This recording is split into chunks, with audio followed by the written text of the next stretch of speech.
he goes bad, the city goes down. Bruce! Wait!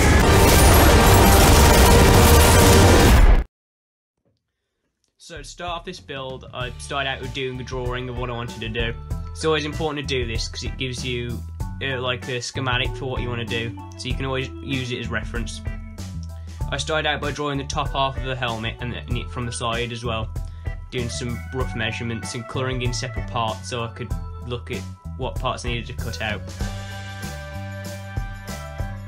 I then proceeded to draw the chin part.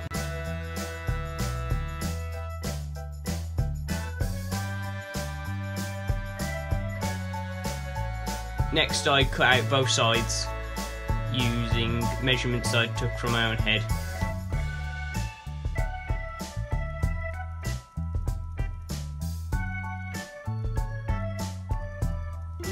After lots of alterations and changes I had to make, I then copied a second one.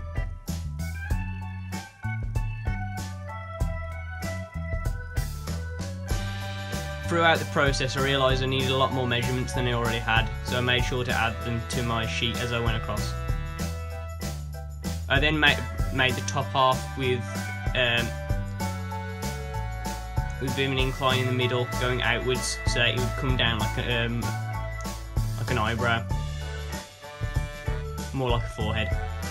I then put it all together by using small pieces of foam as like stitches to hold in from the inside so you couldn't see the seams.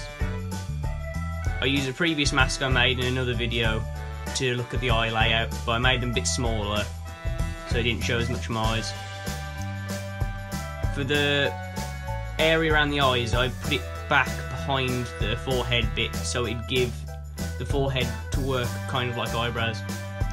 Finally I made the jaw half, and this part was a lot easier and only needed one piece of foam. I made sure it fit and then I used elastic to hold it in. I did this so it'd be easier for me to get the mask on and off. I also had to make seams on the side. And then I glued the seams together with smaller pieces of foam which worked like stitches. And after that I spray painted it all.